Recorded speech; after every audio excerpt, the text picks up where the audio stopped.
Sydney Sweeney is becoming one of the highest paid actresses in the world, but she did have one of the biggest flops in recent years, and it was all because she couldn't be with Tom Holland. Sydney Sweeney had one of the biggest comic book flops in all of history with Madame Web, which only made $100 million on a budget of $100 million, which means after marketing ticket splits, it actually lost $45 million.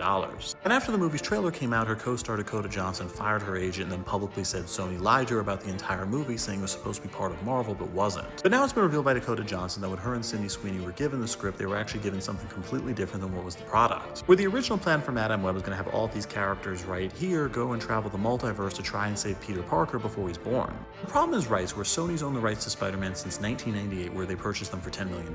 But after Amazing Spider-Man 2 failed, Sony felt they had to do a deal with Marvel, which is owned by Disney, to try and put Spider-Man in the Avengers movies to try and make more money on their own films independently. So after that partnership, Sony was still able to make movies with Spider-Man characters independently, like Venom, Kraven the Hunter, Morbius, Madame Web, and the Spider-Verse movies, but weren't able to use the character of Peter Parker or Spider-Man in any of those spin-off movies, including Madame Web. Initially, Sydney Sweeney and Dakota Johnson were told by Sony that they were working on this deal where Tom Holland's Spider-Man would get to appear, but that deal never ended up closing. And that's why they ended up with a piece of junk where they had to redo the script, get a different director, and at the same time, they couldn't even say the names Peter Parker or Aunt May, so the movie flopped.